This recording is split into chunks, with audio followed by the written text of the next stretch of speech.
때는 2011년 5월 25일 오전 9시 30분경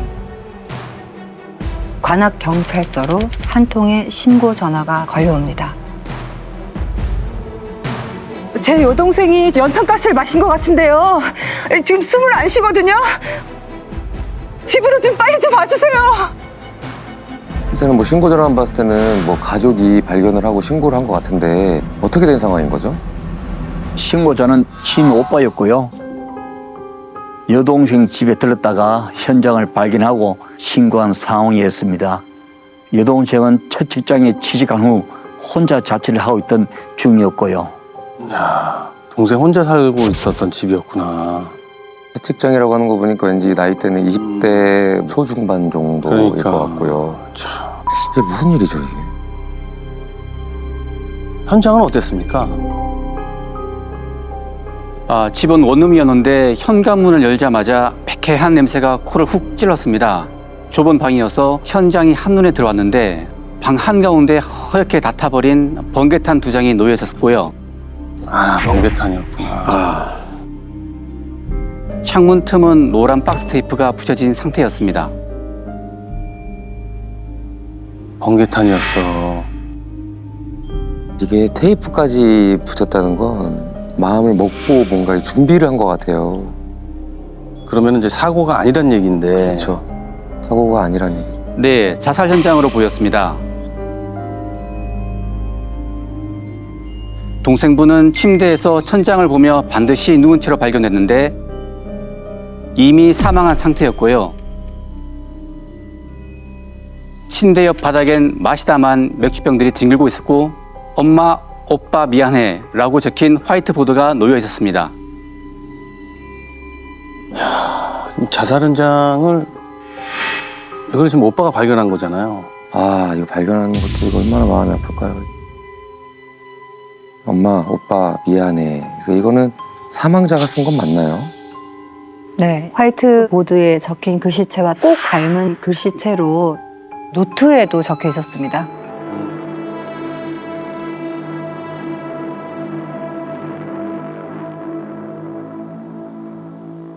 엄마, 오빠 미안해요. 아빠랑 같이 있을게요. 아빠와 같이 있을게요. 아빠는 이미 하늘나라에 있는 것 같습니다. 예. 이런 마지막 말을 남기고 아버지한테 가겠다. 이경 씨 다음 장도 한번 넘어가 네. 보시겠어요?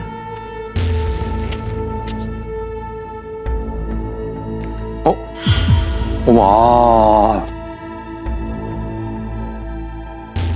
이게 뭐야? 협박 문자를 받았네요. 제가 무슨 죄입니까? 전요 아무런 할 말 없는데 우리 엄마, 오빠 죄송합니다. 협박 문자? 협박 문자? 가족들이 모르는 무슨 일이 있었나 본데. 사정이 있었나 봐요. 그러니까 이제 이런 일까지 벌어진 것 같은데 근데 이거는 약간 좀 맞지 않는 것 같지 않아요? 우후후. 그러니까 이게 왜 여기 들어갔지? 맥락 연결도 잘 안 되고 어떤 선택에 의한 충동적인 행동이지 않을까라는 생각도 좀 듭니다. 충동적인. 근데 이것만 보면 스스로 목숨을 끊은 상황인 건 맞는 것 같아요. 근데 현장을 둘러보니까 이상한 게 있었습니다. 화장실 안쪽 바닥에 수건 몇 개가 길쭉하게 돌돌 말린 채로 떨어져 있는 겁니다. 수건이 돌돌 말려져 있다는 건 뭐야? 수건이 이렇게 있으면 이게 돌돌돌 말려 있었다는 건가? 문틈에 있었다는 얘기잖아요. 이렇게 둘둘해서 문틈을 네, 막았다는 그렇지. 얘기인가? 네. 그게 왜 이상해 보였던 거예요? 화장실 안쪽 바닥에서 발견된 게 이상했습니다. 마치 화장실 안에서 문틈으로 들어오는 연기를 막으려고 했던 흔적 같았는데 자살하려던 여성의 행위로 보이지 않았던 겁니다. 이게 제가 자살 현장 가보면요, 장치들을 많이 해놔요. 자기가 실패하지 않도록. 자신의 손을 막 묶는 경우도 있고, 왜냐하면 저 스스로 탈출할까 봐. 문제는 여기가 지금 욕실 안쪽에 있잖아요. 네. 바깥쪽에 있어야지 거실에서 사망한 피해자와 자연스러운 상황인데 뭐 의아스럽긴 하죠.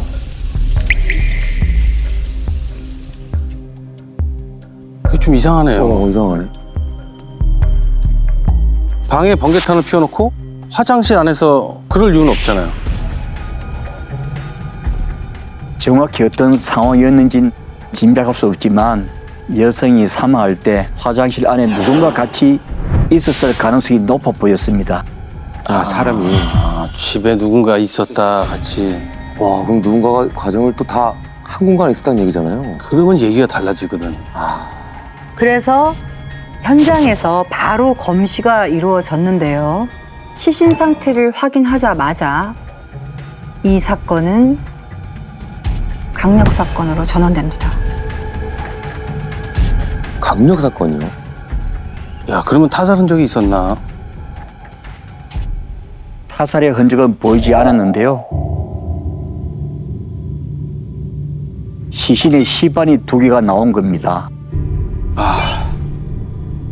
이거 뭐 어떻게 되는 거야? 등 뒤쪽으로 크게 하나가 있었고 왼쪽 팔 옆구리에도 있었습니다. 그러니까 여성이 사망하고 일정 시간이 지난 후에 시신의 자세가 한 번 바뀐 것으로 추정됐던 겁니다. 사망을 하면 심장이 멈추기 때문에 혈액의 흐름도 멈춰요. 그래서 이게 오래되면 고착이 돼요. 그 고착이 되기 전에 이 시신이 옮겨지면 고착되지 않은 혈흔들은 또 다른 곳으로 옮겨가거든요.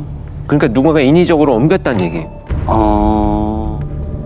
집에 누가 있었거나 있다가 간 게 확실한 거네요, 그러면은. 시신이 스스로 움직일 리는 없잖아요. 근데 상황이 너무 이상한데 한쪽에서 사람이 연기를 마시고 죽어가는데 다른 누군가는 화장실에서 연기를 맡고 있었다는 얘기잖아요, 지금. 그러니까요. 혹시 여성이 누구랑 있었는지 밝혀졌나요? 밝혀집니다.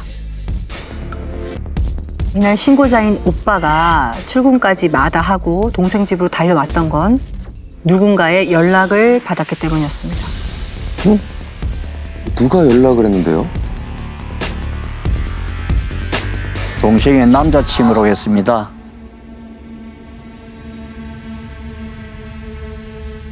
아침부터 전화가 오더니 동생 상태가 안 좋은 것 같으니 빨리 가보라 면서 동생의 집 비밀번호까지 알려줬다고 했습니다.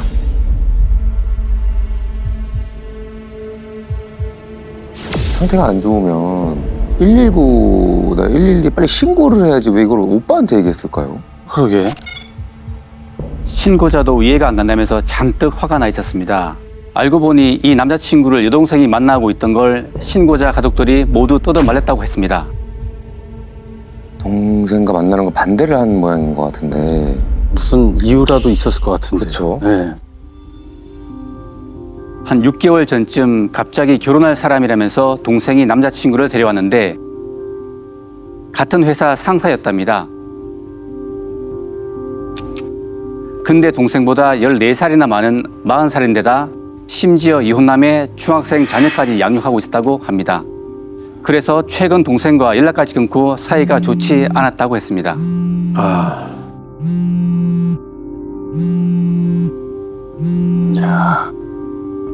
야, 동생 20대 중반인데 40대 이혼남이라. 사랑이라는 거는 뭐 이제 또 나이는 불문할 수 있지만 가족들 입장에서는 만류. 허락하기가 쉽진 않죠. 그쵸. 네. 예. 그럼 결혼을 반대한 것 때문에 극단적인 선택으로 목숨을 끊었다? 아 근데 반대를 무릅쓰고 만날 정도의 사랑이면 같이 있었어야 되는 거 아니에요? 아니, 모든 조치를 취하고 가야지. 그렇지. 오빠 입장만 생각해 본다면 정말 분기탱천한 그럼. 일일 수밖에 없죠. 내 아버지가 일찍 돌아가셔서 오빠가 거의 아빠 노릇을 했던 것 같더라고요. 손까지 벌벌 떨면서 감정을 추스르기 힘들어 했었습니다. 진짜 하늘이 무너진 것 같겠지. 얼마나 화가 나겠어. 이게 말이 되냐고. 남자친구는 바로 찾아보셨나요? 네. 형사님들도 남자친구부터 경찰서로 부르는데요. 곧바로 경찰서로 달려와서는 그날의 일을 모두 털어놓기 시작했다고 합니다. 처음엔 좀 멍한 표정으로 앉아 있는 게 약간 넋이 나가 있는 듯 보였습니다. 그렇게 한참을 있다가 털어놓은 말이 그날 여자친구랑 동반 자살을 시도했었다고 했습니다.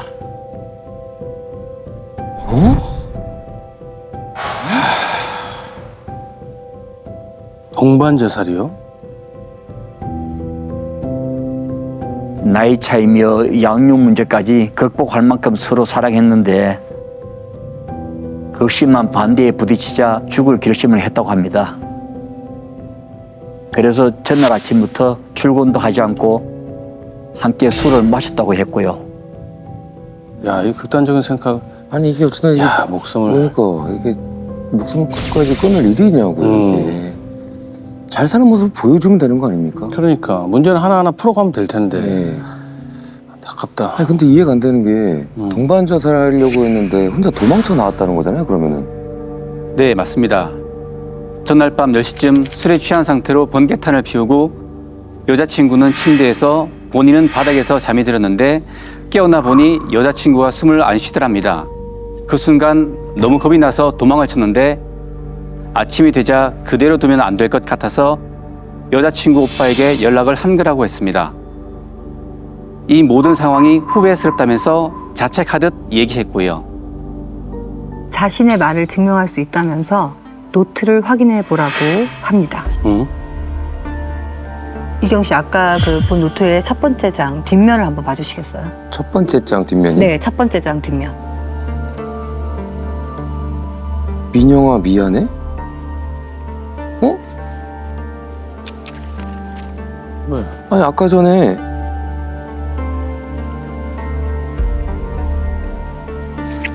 여기랑 이건 피자 여성분이 쓴 건데 그 사이에 이거 남자 분이 쓴 거 아니에요?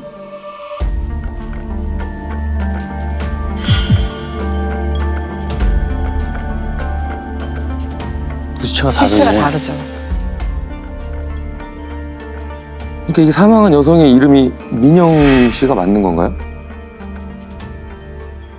네, 맞습니다. 사망한 여성의 이름이었습니다. 그러니까 있었을 때 본인도 같이 있었다. 그 거죠. 지금 현장의 상황을 다시 기억해 보면 욕실 안에서 가스가 들어오지 못하게 막고 혼자 있었다는 얘기잖아요. 네. 그러면 같이 죽는다는 얘기는 설득력이 없죠. 제가 그간 봐왔던 동반 자살 사건과도 분명 달랐습니다. 보통 연인 관계에서 동반 자살을 하는 경우 마지막 순간에 공포를 이겨내려고 서로 끌어안고 있거나 손이라도 맞잡은 상태로 발견되거든요. 그런데 따로 떨어져 잠이 들었다든지 남자가 혼자 자리를 떴다는 말들이 석연치 않더라고요. 그렇지. 사랑하는 사람이면은 형사님 말대로 그게 맞지. 맞죠. 그런데요, 형사님들은 이 남자친구를 더 이상 조사를 할 수가 없었답니다. 응? 수사를 할 수가 없다고요? 왜요? 남자친구를 조사하던 무렵에 사망한 여성의 부검 결과가 나왔는데 사인이 일산화탄소 중독으로 인한 질식사였습니다. 다른 타살의 정황이나 폭행 흔적도 전혀 없었고요. 뚜렷한 범죄 혐의점이 보이질 않아 일단 풀어줄 수밖에 없는 상황이었습니다. 그러네요. 지금 뭐 아무것도 증거가 될 만한 게 없네요. 그러니까 타설의 흔적이 없다? 그러기에는 시반이 2개인 것도 그렇고 남자친구만 살아남았다는 것도 그렇고 이 설명이 안 되는 게 너무 많은데요. 야, 이 사건은 혐의점이 있긴 있는 걸까요? 저희는 시반이 2개가 나왔다는 것만으로도 죽음을 확인하고 방치한 걸로 봤고요. 무엇보다 이 여성이 스스로 결정한 선택이었는지 남성이 죽음을 유도한 건지를 확인해 보고 싶었습니다. 아무리 봐도 여성의 죽음에 남자친구가 개입된 건 분명했거든요. 그래서 위계에 의한 죽음일 가능성에 초점을 맞추기 시작했습니다. 아, 위기에 의한 죽음? 저희가 유명하면서 처음 들어보는 단어이긴 하거든요. 위계에 의한 죽음. 이게 무슨 말인가요? 남자친구가 여성이 평소 믿고 따르던 사람이라 죽음을 종용했을 수도 있다고 본 겁니다. 그냥 속이는 것도 위계에 의한 속임수라고도 쓰이니까 예. 두 가지 의미를 갖고 있어서 그렇죠. 예. 유괴라는 게 또 같이 죽자고 그렇게 속인 네. 상태에서 범이 이루어졌다. 처음부터 속였다. 야, 거짓 계획으로 죽음을 종용한다? 야, 좀 이런 경우는 처음이었어요. 그러니까 이게 초반에 말씀하실 때 살인이라고 정의할 수 있을지 고민이 많았다고 했거든요. 맞아요. 수사팀에서 적용할 수 있는 것은 자살 방조예요. 아, 방조는 이제 도움을 주고 환경을 만들어주는 경우에 자살 방조로 처벌할 수는 있는데 또 크고 무거운 죄를 증명해내서 실체를 밝혀야 되는 것이 이제 수사팀의 남은 과제가 되겠죠. 근데 그걸 어떻게 밝혀낼 수가 있는 거냐고요. 그러니까요. 보통 저희가 다른 뭐 미제를 푸는 것도 대단하지만 이거는 본인이 유서까지 있는 자살을 밝혀내야 되는 거잖아요. 그러니까. 예. 만약 남자친구의 계획하에 모든 일이 일어난 거라면은 여자친구가 영원히 사라져야 할 이유가 분명히 있을 것이다. 아, 예, 생각이 들었습니다. 여자친구가 없어져야 할 이유. 아니 그래도 결혼까지 약속한 사람인데 그러니까. 그럴 이유가 있을까요? 우리가 흔히 말해서는 뭐 보험금이든 뭐든 노릴 게 있을 텐데 그것도 아니잖아요. 사망한 여성의 앞으로 들어둔 보험은 없었습니다. 건강을 봐봐. 그런데 결혼 반대 말고도 두 사람에게 닥친 문제가 한 가지 더 드러납니다. 아, 문제가 또 있었다? 네.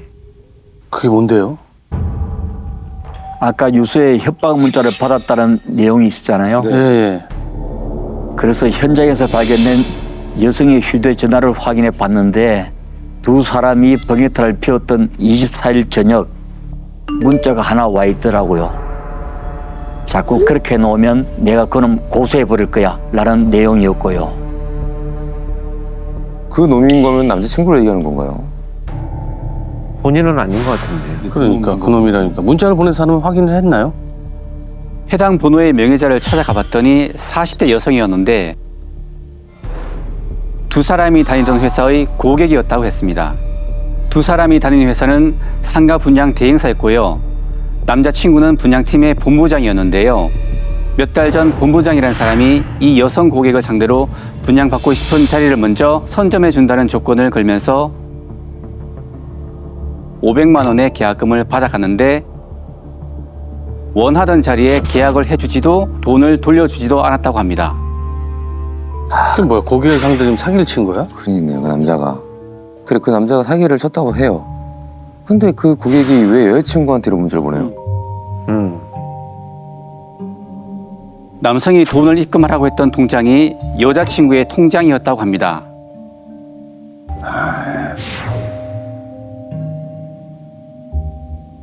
고객은 회사 경리 이름으로 된 계좌라서 의심 없이 돈을 보낸 거고요.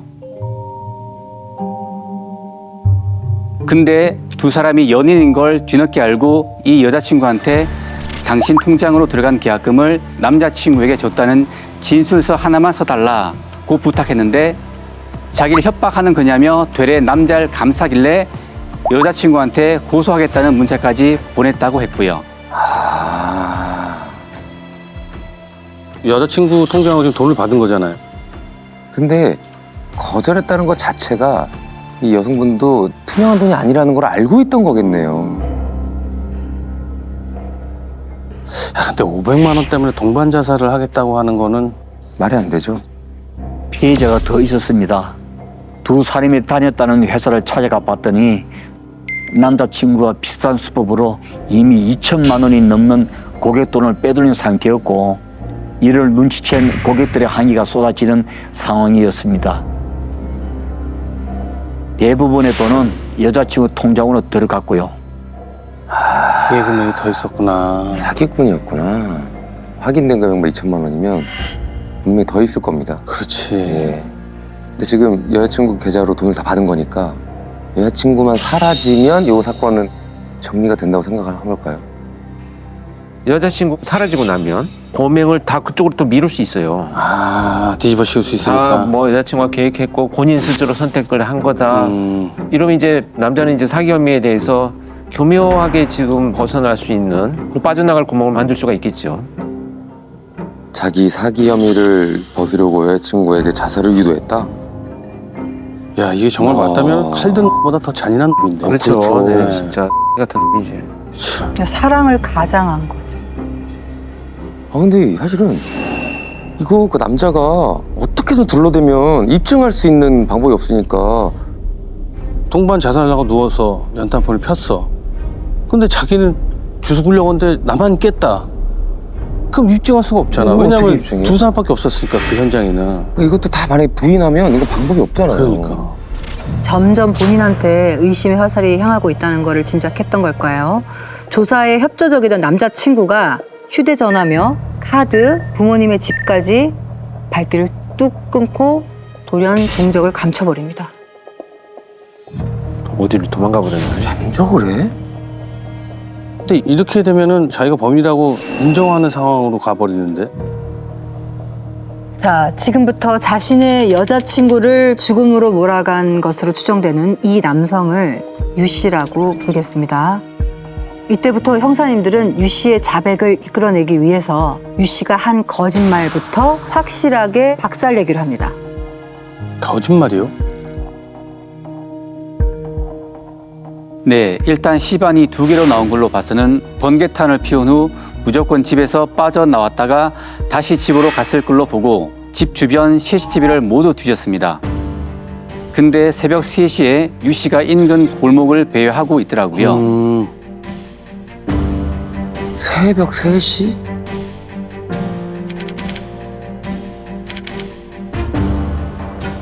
화장실에 숨어 있다가 자기도 죽겠으니까 뛰쳐나온 걸까요? 근데 아무리 화장실 문을 막고 있었더라도 밤 10시부터 새벽 3시까지 혼자 살아서 도망칠 수 있었을까 하는 생각이 드는 겁니다.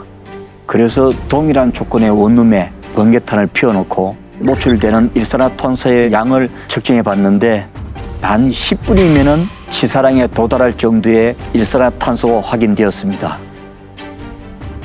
야, 10분. 빠르고. 그 정도면 아무리 화장실에 물을 막고 있어도 불가능하지 않나? 그렇죠. 큰 대형 평수도 아니고 원룸인데. 야, 그럼 자정 전에 이미 집 밖에 나왔다는 건데. 그러니까.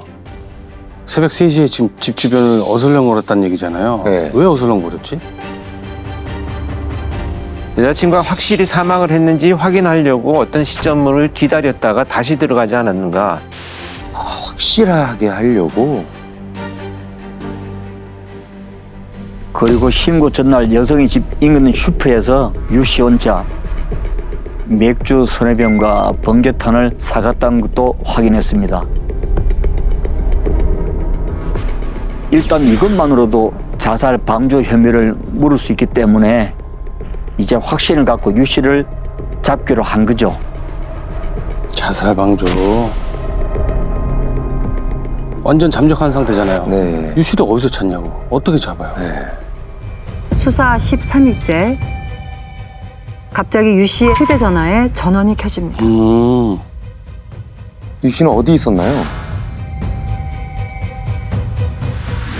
유 씨가 자녀를 맡겨둔 부모님 집 인근으로 잡혔더라고요. 그래서 곧장 출동해서 문을 두드렸더니 유 씨 부모님이 나오셨습니다. 혹시 집에 자녀가 있을까 봐 문 앞에서 조용히 엎드렸습니다. 유 씨가 이 집에 있는 거 다 알고 왔으니까 조용히 데리고 나와 달라고요. 그렇게 한 10분쯤 흐른 뒤 유 씨가 문을 열고 나와 순순히 체포에 응했습니다.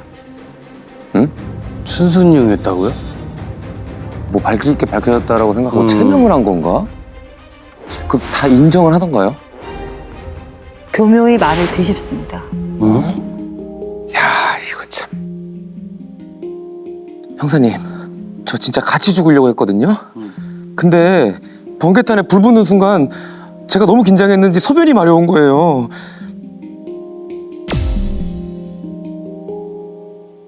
그래서 화장실로 들어갔는데 갑자기 그 혼자 남을 제 자식놈의 부모님 얼굴까지 막 그 눈앞에 아른거려갖고 도저히 용기가 안 나더라고요. 그래서 수건으로 막 문을 이렇게 막 이렇게 막았는데 아무래도 안 되더라고요. 저도 모르게 그냥 뛰쳐나왔습니다. 근데 또 막상 나오고 보니까 혼자 죽어갈 제 여자친구가 너무 불쌍한 거예요. 그래서 저도 뒤따라가려고 다시 그 집에 가서 누웠다니까요. 근데 저만 깬 거예요, 저만. 저도 죽으려고 했다고요. 순간적인 생각이 아니라 준비한 것 같아. 여자친구가 죽은 걸 뻔히 알고도 자기만 뛰쳐나왔다. 그러니까. 야, 이게 그건 말이 안 되지. 비열한 놈이네. 진짜 비열한 놈이네, 진짜. 제가 그때 회사 돈 얘기를 꺼냈죠. 네가 빼돌린 그 돈 고작 2천에 살아가는 여자까지 버린 거냐. 여자친구 없어지면 없던 일이 될 줄 알았냐 하고 밀어붙이니까 순간 표정이 굳어지더라고요. 그러고는 곧 모든 걸 인정했습니다.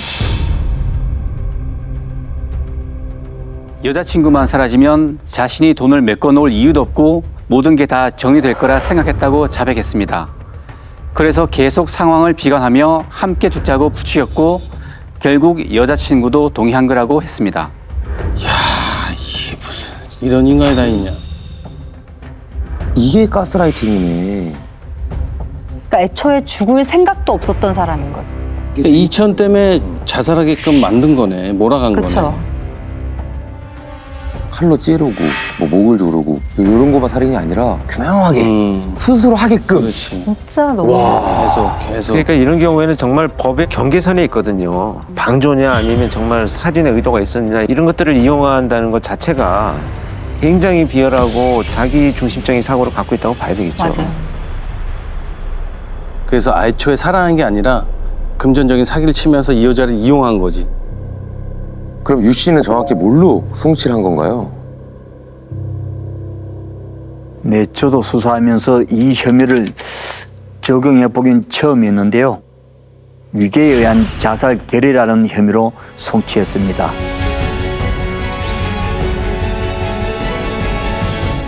보통 자살 방조는 최소 1년에서 10년 이내인데 위계에 의한 자살 결의는 최소 5년에서 사형 또는 무기까지 처해질 수 있기 때문에 저희가 유괴 자살 결의로 송치를 했습니다. 완전 달라지는 거네요, 이 판례가. 형사들은 옆에 법조는 차고 있습니다. 항상 뭘 하더라도 정확히 해야죠. 그래야 다른 피해자가 없어야 되니까. 맞아. 그래서 재판 결과는 어떻게 나왔습니까? 징역 5년을 선고받았습니다. 에? 어? 이게 사형까지 갈 수 있다고 하지 않았나요? 아까 뭐 무기까지도 갈 수 있다고. 무기까지. 유 씨가 재판에서 동반 자살을 하려다 마음이 바뀐 것뿐이라며 진술을 번복했고 국민참여재판까지 요청했습니다.